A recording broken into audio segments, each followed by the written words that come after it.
Hey, everybody, here is our lecture on disparate impact. So here we go. We have the slide here showing basically our pathways to equal protection clause questions.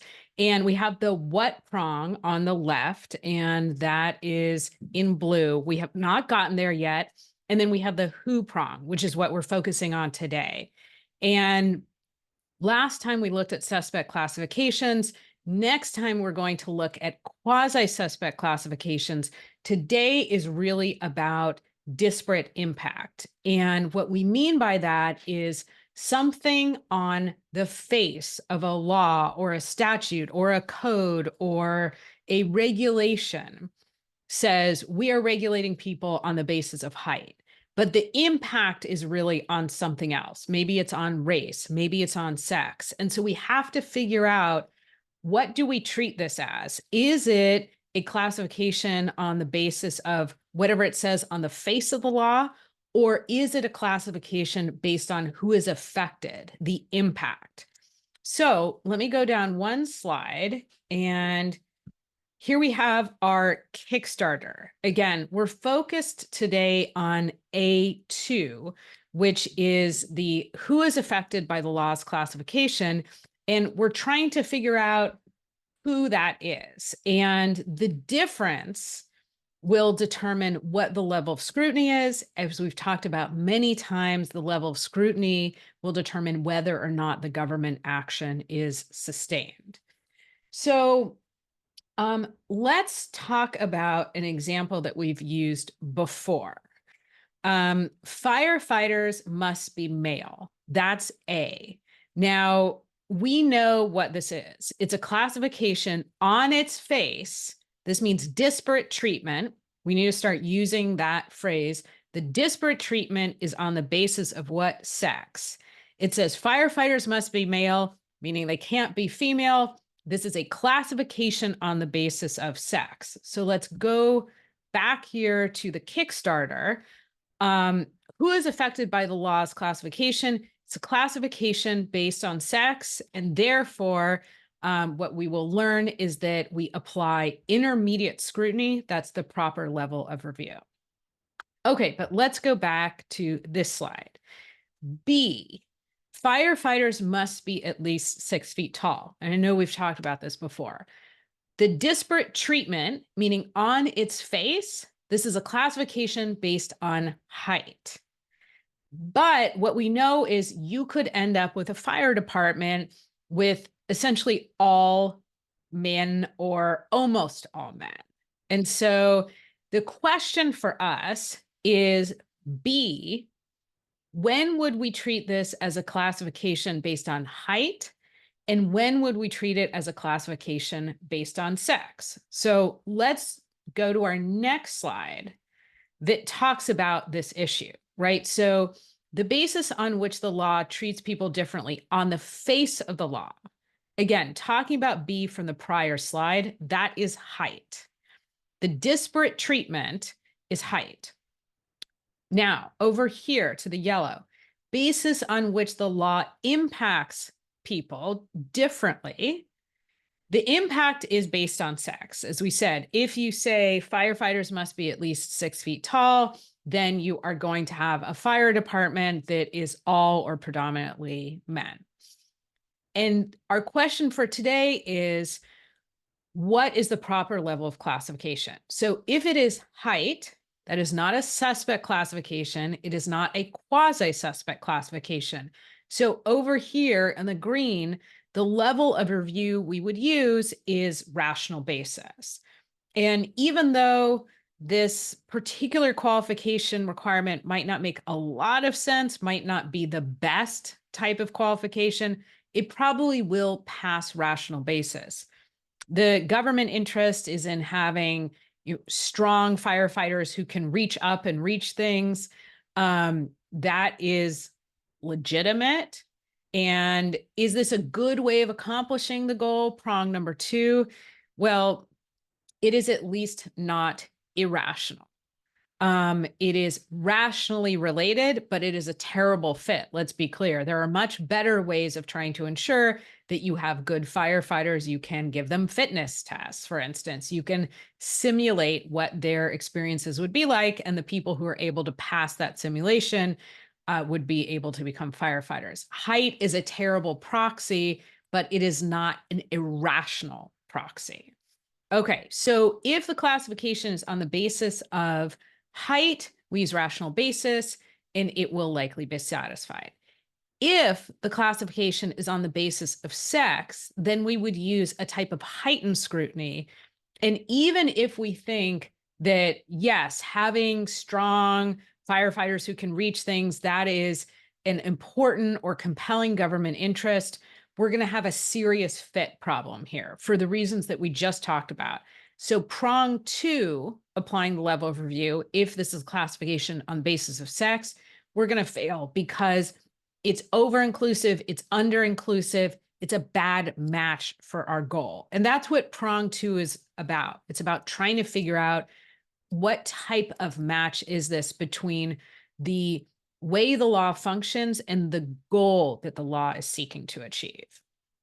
Okay, so now this is another example of what I just said before, but let me emphasize it, as is our practice. Facial classifications, this means disparate treatment. And again, what does this mean? On its face, the law treats people differently. For instance, on the basis of sex, on its face, the law imposes disparate treatment. Again, what does disparate treatment look like? For A, it's a classification on the basis of sex. For B, the disparate treatment is on its face, this is about height, a classification based on height. Okay, let's go back to this slide here. Non-facial classifications. In practice, this law impacts people differently on the basis of, or in practice, this law imposes disparate impact on. And this is, again, our question for B. B is really a question about disparate impact. And again, the question for us today is whether really impact is itself a reason to say, okay, this is actually a classification on the basis of sex. And where are we going to end up at the end of talking about Washington versus Davis? What we're going to end up is in a place where we say, let's go back here to B, that we will treat this as a classification on the basis of sex, this meaning B, only if the government acted with discriminatory intent, meaning only if the government decided we are going to put that height requirement in because we don't want women to be firefighters, or we at least want to vastly reduce the number of female firefighters. So here, in terms of trying to figure out, okay, on its face, it says firefighters must be at least 6 feet tall, but the impact is on the basis of sex. Which classification do we use? The answer is we only use the sex-based classification, the impact, if the government's purpose is to discriminate on the basis of sex, if that is what is motivating the government. And this is just a preview of what we're about to talk about in a minute. Okay, so let's get to the Washington versus Davis case. I'm going to look down at my notes for just a moment here. And what we have with the Washington versus Davis case is we have 2 Black men who applied to be police officers with the DC Police Department, and they were rejected. As a result, they sued. They sued the mayor and alleged that the department's recruiting, again, this is the police department's recruiting and application process, including test 21, this written test, that it discriminates on the basis of race and is therefore a 14th Amendment Equal Protection Clause violation. The court said no. the majority of the Supreme Court said these recruiting procedures are okay, and that including test 21, even though there's a disproportionate number of Black applicants who failed test 21, that did not amount to race-based discrimination. So that is where we end up in Washington versus Davis. I want to talk through some specifics, but again, what we're talking about here is two Black men who applied to be police officers. They were denied.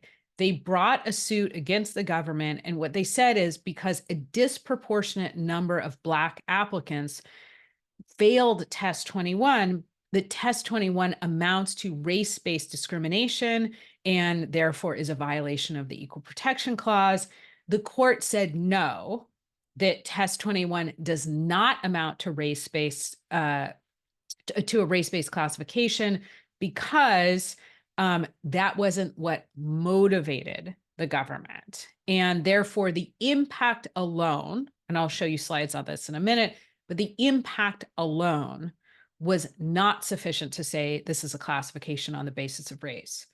Now, I want to go down here for 1 second, because I said a disproportionate number of Black applicants were failing test 21. And I want to show something that is likely obvious to you, which is that it doesn't mean that we need to have the same number of, let's say, Black and white people who are hired to be police officers. What it means is that based on the applicant pool, if the applicant pool is 75% Caucasian and 25% Black, then you want to have a police academy. You want to have police officers that are about 75% Caucasian and 25% Black, just based on this factor alone. I'm being very artificial here. I'm taking out other considerations on purpose. Obviously, we could have a long conversation about other considerations, but the point is just to say that if there is one race that makes up 75% of the applicant pool, another race that makes up 25% of the applicant pool, then the example of, quote, good outcomes would be something close to 75-25. Again, not a comment on anything other than proportionality. So let's go back here for a minute. So let's talk about test 21. I want to say something which I hope would be fairly obvious, which is there's a disproportionate number of Black applicants who are failing test 21 because it actually tests social familiarity, but not intelligence and not the ability to be a good police officer. And we see this in all sorts of standardized tests. And it's, for instance, the reason the SATs don't mention sports as much, particularly on math questions, because men were doing better than women. And it was really testing familiarity with terms as opposed to the ability to, apply basic math concepts. So the issue here, and this has really been borne out in the literature, is that test 21 is really just testing familiarity with certain terms, as opposed to aptitude to be a police officer. And this brings us to an important point, and this is almost a throwaway line that's in the opinion, but the district court in this case said something like, and test 21 has not even been validated. And what that means is we haven't even looked to make sure that test 21 actually is good at weeding out people who would be bad police officers and including people who would be good police officers, which is another way of saying that test 21 is about making sure that police officers, let's say, have some level of verbal and communication skills. And we can imagine why that is not just a legitimate government interest, but maybe a compelling one as well. But we have not seen in the record in this case that test 21 is actually good at measuring that. So that is one thing I wanted to mention. And I think it's an important one for us to remember as we go through the case. So what the Washington versus Davis case is famous for is really this slide here. And we have the majority saying that we have not held a law neutral on its face and serving ends otherwise within the power of the government to pursue is invalid under the Equal Protection Clause. And here it is in blue, simply because it may affect a greater proportion of one race than another. Impact, disproportionate impact is not irrelevant, but it's not the only thing we look at. And this is really important. Standing alone, disproportionate impact is not going to lead us to say this is a race-based classification, and therefore we should use strict scrutiny. Okay, so let's go back here for 1 second. Now, on its face, this is a classification based on who passes test 21 and who does not pass test 21, meaning there's nothing on the face of any regulation, any application procedure that says anything about the race of the applicants. So we don't have a disparate treatment issue here. There's nothing here that says we will only hire Asian police officers or white police officers. That would be disparate treatment. What we have here is we will only hire police officers who score 40 or above 40 on test 21. Okay, so as I mentioned, it is disparate impact day, and our question is the impact. And we know that there is a disparate impact on the basis of race, that a disproportionate number of Black applicants are failing test 21. And what the Washington versus Davis case is telling us here, sorry about that, is telling us is that that impact alone is not enough to say this is a classification on the basis of race. And I want to actually go to this slide next. So disparate treatment, this is what we've been talking about on the basis of test score. That's not a suspect classification, and it is not a fundamental right to obtain a job as a police officer. So if test score is a classification, we're going to use rational basis. If, because there's a disparate impact on the basis of race, we say that is the key classification, then we would use strict scrutiny. But what the Washington versus Davis case tells us is we need something more to view test 21 and its impact as a race-based classification. So here are our candidates for something more.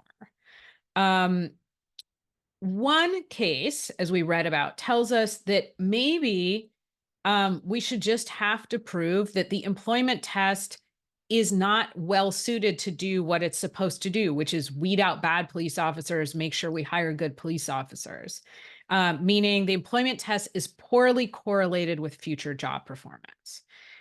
The court says no to that Griggs test, and instead they pick for something more, a very, very difficult standard to satisfy. You might think that is the right decision. You might think that is the wrong decision. But what the court does is they pick basically the hardest to satisfy something more. And that is that the employment test was chosen with a discriminatory purpose. And so only by proving that test 21 up here was chosen with a discriminatory purpose, that's our something more, that's the only way that we can get from impact to strict scrutiny. So I want to leave that actually up there for 1 second.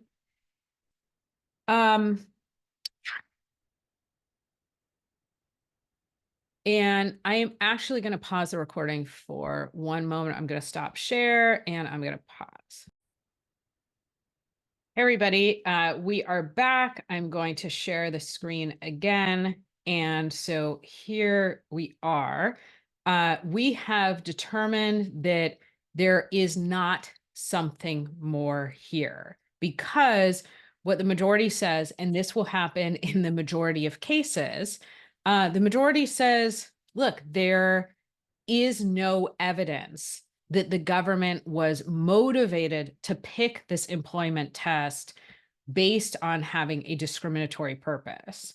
And that, again, it's very difficult to find discriminatory purpose. It's very difficult to find that smoking gun. And so what we have here is the court saying we didn't find something more, and therefore our classification is on the basis of test score. So what would we do? Let's go to our Kickstarter. I said this kind of quickly, but let's do A1 briefly. What burden or benefit is being distributed unequally? It's the ability to find employment as a police officer, and that is not a fundamental right. So that would point us towards rational basis. Now, A2, that's what we, again, have been focused on today. And we had this determination, is the classification on the basis of test score or is it on the basis of race? And we decided because there is not something more that is on the basis of test score. Now, that would mean rational basis. And what is the government's interest here? Government's interest in having police officers who, again, have good verbal and communication skills. That is legitimate. Is this a rational way? Is test 21 a rational way of achieving that goal? Because rational basis is such a low level of review, the answer is very likely yes. It is the case that we have not, as I mentioned, the district court said this in the opinion, they have not validated test 21, but this is probably enough for rational basis. Now, let's have a quick thought experiment. What if, back here, there is a racially disparate impact? What if we did find that the employment test was chosen with discriminatory purpose? And therefore, we view this as a classification on the basis of race. Well, then coming back here, now we have a suspect classification. And so instead of rational basis, we're going to use strict scrutiny. So do we have a compelling government interest? I think it is arguable that having good police officers with good written and communication skills, verbal and communication skills, that is a compelling government interest. But we have a big problem with fit here. And in part because of what we talked about before, which is that test 21, again, has not been validated. But let me add one more thing to our conversation about the levels of review. And actually, let me add it right up here. Okay, so we just went through what if this is a classification on the basis of test score? That's rational basis. What if it's a classification on the basis of strict scrutiny? Then, if it's a classification on the basis of race, then it's strict scrutiny. But one thing I want to point out here, the only way to get to strict scrutiny is to find that the government's purpose is actually not to have police officers with good verbal and communication scores, with good verbal and communication skills, but actually that the government's purpose here is to discriminate against Black people. That will never be compelling. It will never be important. It will never be legitimate. And therefore, we would never in reality move on to prong 2. I did, as I said, a thought experiment. What if we applied strict scrutiny? But what I do want and need you to know, and I want this to be clear, if we find that the government is acting with a discriminatory purpose, we will fail prong 1, and we will not move on to prong 2. And therefore, if, let's go back down here, when we are doing this analysis of disparate impact, when we find the something more, because the something more has to really be the government having a discriminatory purpose, then whatever the government is trying to do will almost certainly fail. Again, if we say that the government chose test 21 because they don't want Black people to become police officers, that is choosing the employment test with a discriminatory purpose. That is going to say we treat this as a classification on the basis of race, and we are not going to pass strict scrutiny. One, because the fit is not close enough, but two, again, I do want you to know this, because discriminatory purpose will never satisfy these levels of review, any level of review. It's not legitimate, it's not important, it's not compelling. Okay. Let's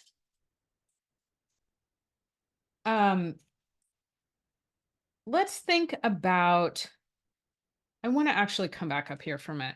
So let's think about the rule that the court picks in Washington versus Davis. Again, the something more has to be this discriminatory purpose. And let's think about reasons in favor of this being a good, quote, something more.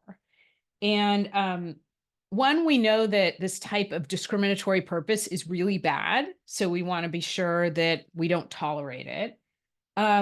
Two, relying on anything less than discriminatory purpose might mean we're just looking at impact and counting people.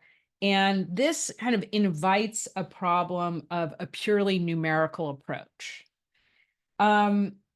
Three, courts might be skeptical of government actions in extreme situations, but otherwise, maybe courts should not be that skeptical of the government. And this brings up our kind of age-old question of separation of powers and judicial overreach, meaning maybe anything short of a discriminatory purpose, and the judges should say, basically, okay, government, go ahead.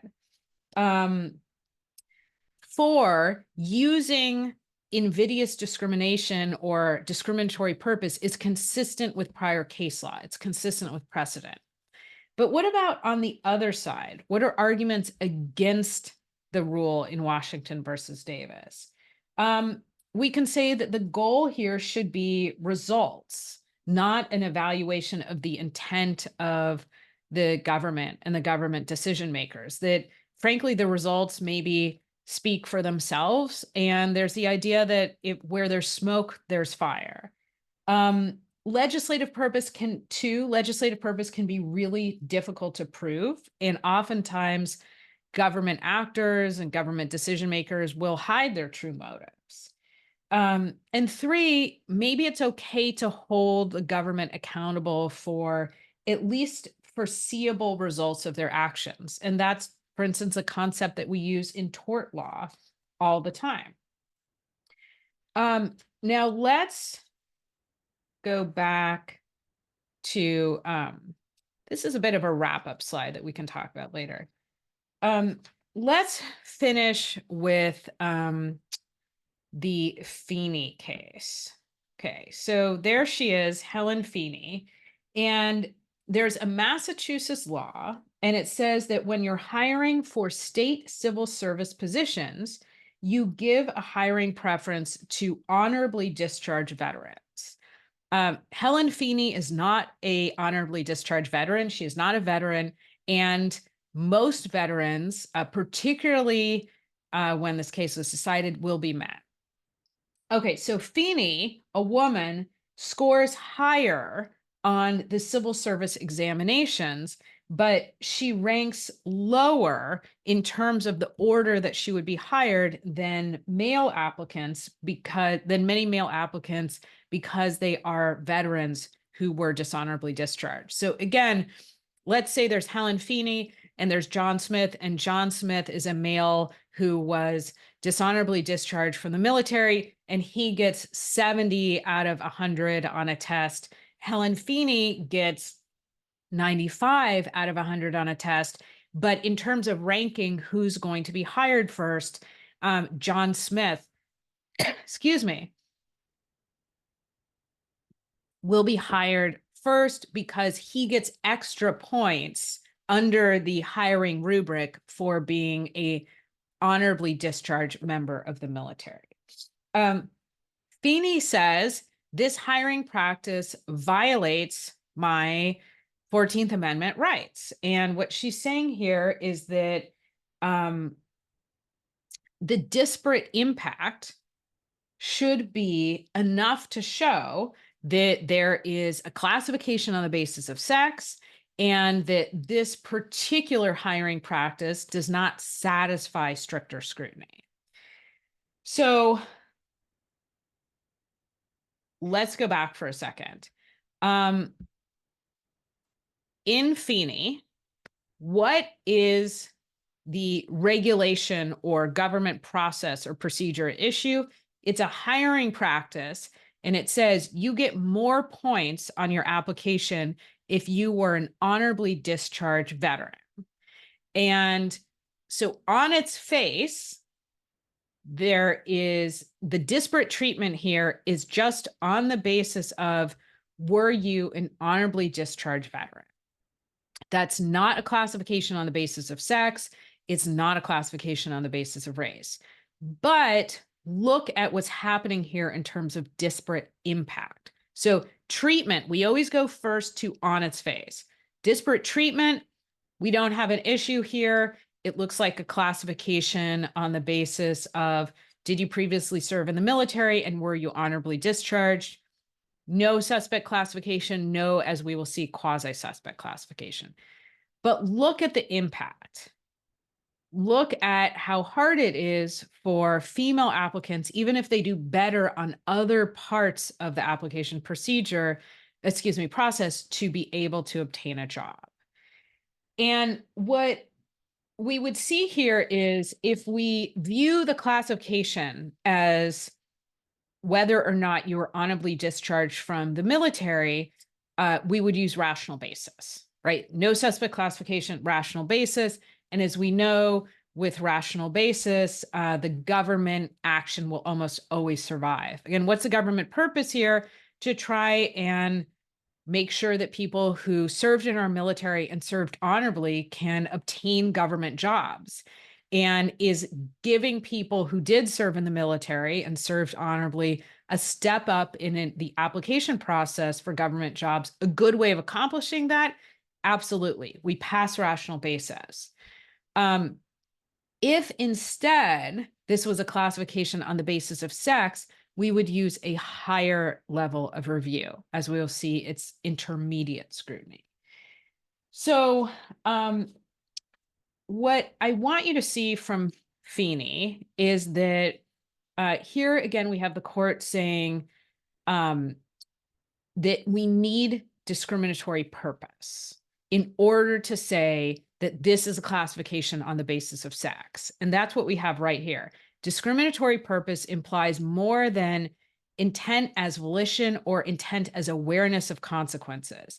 So the Feeney court is making the rule in Washington versus Davis arguably even stricter, in the sense that the court is saying here very clearly that this is not about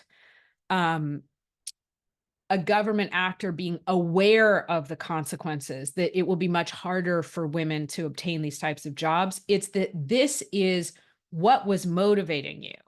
It is because of, not merely in spite of. So we picked to give people who are honorably discharged from the military a step up in their application because we wanted to make sure there were fewer female applicants.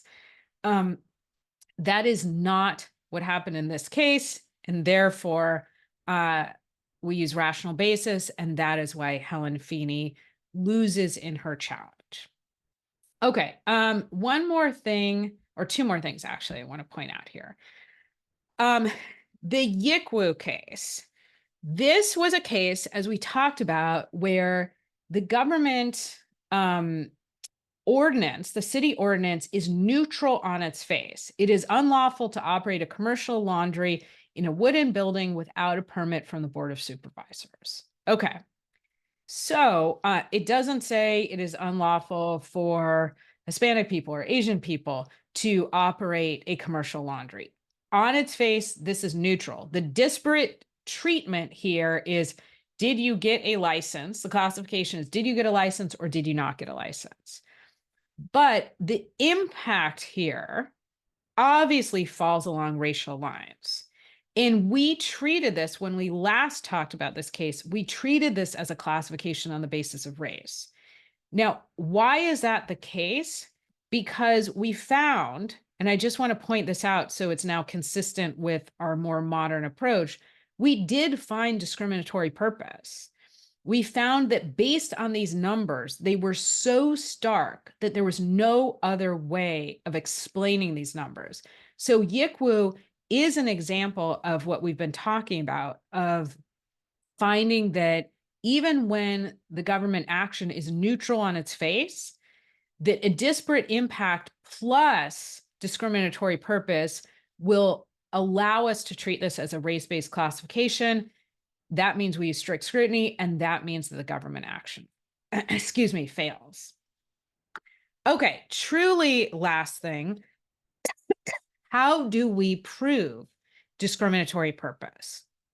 Meaning Washington versus Davis tells us we need discriminatory purpose as our something more.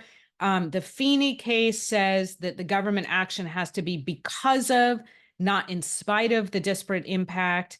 And so here are some things that we need to look at. One, look at Yikwu. Is there a pattern, again, like this pattern, that is unexplainable on any other grounds? Two, we have to look at historical background. Is this a community that has typically been discriminated against? Three, procedural irregularities in the adoption of the policy.